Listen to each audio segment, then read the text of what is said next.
एक आदमी था, उसकी पत्नी बहुत अच्छी थी, उसकी बहुत बड़ी फैक्ट्री थी। अचानक उसकी फैक्ट्री में आग लग गई, बहुत नुकसान हुआ। मतलब ये समझो कि वो बर्बाद हो गया।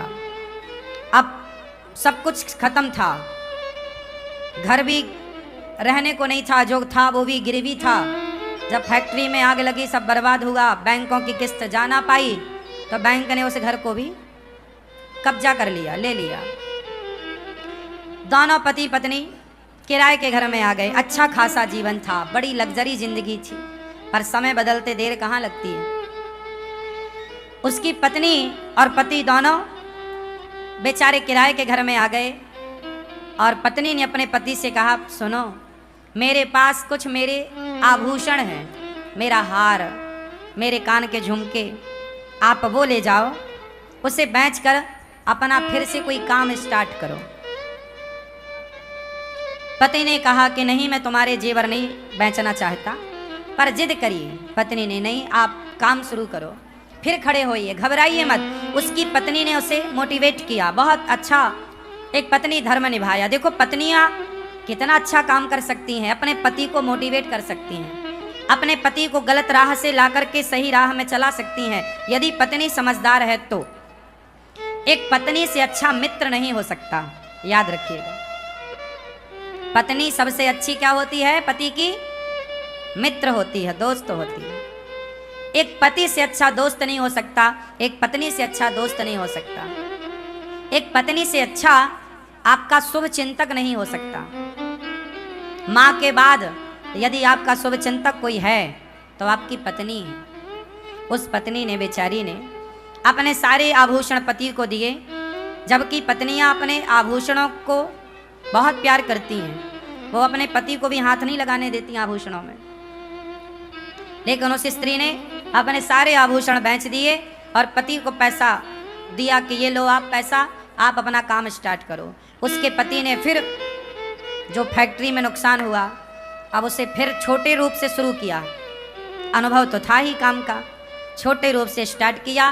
करते करते करते वो बहुत बड़ा उद्योगपति हो गया। फिर करोड़ों की संपत्ति उसने जोड़ी, फिर बड़ा कारोबार, जितना नुकसान हुआ उससे कई गुना अब उसे प्रॉफिट हो गया। बहुत समय बीत गया। एक दिन उसने क्या देखा कि उसके जो स्टाफ है, काम करने वाले लोग, कार्यकर्ता, एक लड़की, एक सुंदर सी लड़की इंटरव्यू देने आई और वो इंटरव्यू दे करके पास हो गई। अब वो लड़की वहाँ पे उस फैक्ट्री के मालिक के आसपास वो लड़की रहने लग गई, काम करती। वो काम धाम तो कुछ करती नहीं, बस अपने उस फैक्ट्री के मालिक को घूरती रहती। वो आई ही थी एक अलग उद्देश्य से। आपको पता है, आजकल मार्केट में इन चीज़ों से बचना चाहिए। आजकल लूटने का, आपको बर्बाद करने का षड्यंत्र बहुत बड़ा हो सकता है, आपकी समझ से परे हो सकता है। अब वो आदमी जो था, फैक्ट्री का मालिक, जो बढ़िया कमा खा रहा था, खुश था, 100-200 लोगों की दाल रोटी उसकी फैक्ट्री से चल रही थी, सब चल रहा था ठीक। तभी वो लड़की उसके यहाँ काम में आई और बस बहुत सुंदर तो थी ही वो दिन भर उसी को देखती, और पुरुष, वो आदमी भी उसमें धीरे धीरे आकर्षित होने लगा। एक दिन ऐसा आया, दोनों कॉफ़ी में चले गए, अर्थात कॉफ़ी पी रहे हैं, साथ में चाय पी रहे हैं, साथ में रहने लग गए। ऐसा करते करते वो लड़की इतने करीब आ गई उस फैक्ट्री के मालिक के उस लड़की ने कहा कि अब अपन शादी कर लेते हैं। दोनों में बड़ा, आज की भाषा में, प्यार व्यार हो गया, इलू इलू हो गया दोनों का। दोनों साथ में रहने लग गए।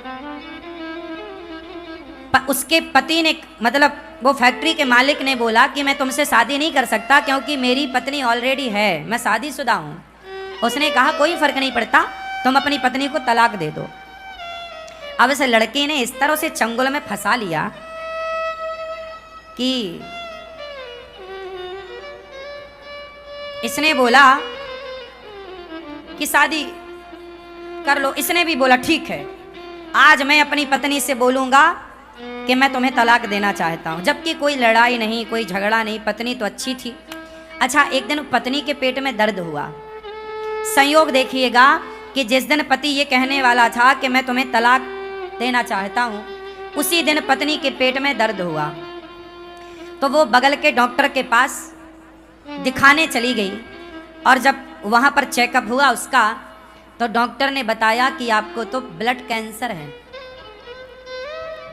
उस स्त्री को क्या निकला? कैंसर। डॉक्टर ने बताया कि 7 दिन बाद आपकी मृत्यु हो जाएगी, इसका कोई इलाज नहीं है। अब वो बेचारी पत्नी, उसका एक छोटा बच्चा भी था, वो घर आई। अब सोचिए, जैसे ये पता लग जाए कि मुझे 7 दिन में मरना है। वो बेचारी अब पति का इंतजार कर रही थी कि आज पति आए और मैं बताऊं कि अब मैं 7 दिन की हूं। आप अपने लिए कोई एक नया जीवन साथी ढूंढ लीजिएगा। वो पत्नी ये चाहती थी कि मेरा पति मेरे बाद परेशान ना हो, मेरा बच्चा छोटा हो है, इसके लिए कोई परवरिश करने वाली एक माँ तो चाहिए इसे। अब तो मैं मर ही जाऊंगी। वो बेचारी अपने पति का इंतजार कर रही थी कि तभी पति आया गुस्से में। और चूंकि उस पति को तो उसने पाठ पढ़ा ही रखा था कि तुम्हें आज ये बोलना है कि तलाक देना चाहता हूँ। पति आया। रोज तो अपना जूता जब उतारता था तो पत्नी आती थी। पत्नी अपने हाथ से उसके जूते मोजे उतारती, अपने हाथ से पानी देती, उसका बैग लेती। रोज की तरह पत्नी आई, पर आज उसने गुस्से में अलग जाकर बैठ गया और बोला, सुनो, अब हम तुम्हें तलाक देना चाहते हैं। पत्नी कुछ कहना चाहती थी कि मुझे कैंसर है, मैं मरने वाली हूँ। तभी पति ने कह दिया कि मैं तुम्हें तलाक देना चाहता हूँ। पत्नी ने बहुत समझदारी का परिचय दिया और पत्नी ने पति से अपना हाल कुछ भी नहीं कहा। अब वो चिड़चिड़ाने लग गया, गुस्से में आ गया, क्योंकि उसका मन कहीं और लग चुका था। पत्नी ने कुछ जवाब नहीं दिया। पत्नी ने कहा, अच्छा ठीक है, आप मेरे से तलाक लेना चाहते हैं? हाँ, मैं 7 दिन बाद आपको तलाक दूंगी। मैं आपको 7 दिन बाद तलाक दूंगी, परंतु आप मुझे इन 7 दिनों में जैसे पहले प्रेम करते थे उसी प्यार से आप मुझे 7 दिन रखेंगे। 7 दिन बाद मैं आपको तलाक दूंगी। पति को लगा ये तो बहुत सस्ता है। उसे तो लगा ये कोई अपना हिस्सा मांगेगी, पैसा मांगेगी, प्रॉपर्टी मांगेगी, पर उसने तो कुछ भी नहीं। उसने कहा, मुझे कुछ नहीं चाहिए, केवल आप मुझे 7 दिन खूब प्यार कीजिए, रोज अपने पास बिठाइए, मेरे पास आकर बैठिए, मेरे साथ खाइए, नाश्ता मेरे संग कीजिए, भोजन मेरे साथ कीजिए, रात्रि को प्रेम पूर्वक हम दोनों पार्क में घूमेंगे और आप हमारे साथ रहेंगे। आप हमारे लिए वैसी ही बातें करेंगे 7 दिन जैसे शादी के बाद आप हमसे करते थे। पति को लगा, अच्छा पति को नहीं पता था कि ये केवल 7 दिनों की है, लेकिन अब पत्नी को पता था कि अब चलो मैं तो 7 दिन की हूँ, पर इन्हें तलाक देना है, कोई बात नहीं। अब सोचिए उस स्त्री का दिल कितना बड़ा रहा होगा। कोई और होती तो भड़क जाती, पर उस स्त्री ने कोई जवाब नहीं दिया। एक दिन बीता, उसके पति ने भी खूब प्यार दिया उसे, बनावटी प्यार था अब तो, पर किया। रोज उसके साथ अच्छे से खाता पीता, चलता फिरता, टहलता, हंसता, सब बढ़िया। 7 दिन, 1 दिन, 2 दिन, 3, 4, 5, 6, आज 7वां दिन था, आखिरी। आज पत्नी ने अपने पति की आरती उतारी, उसके माथे पर तिलक किया और आज उसे उसके काम के लिए भेजा जहां वो फैक्ट्री रोज जाता था।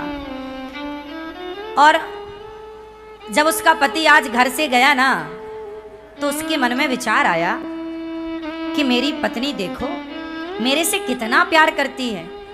मैंने कहा कि मुझे तलाक चाहिए, तो उसने मेरे खातिर कि यदि मैं खुश हूं तो मेरी खुशी के लिए वो तलाक भी देने को तैयार हो गई। अब बताइए इससे बड़ा प्रेम क्या होगा।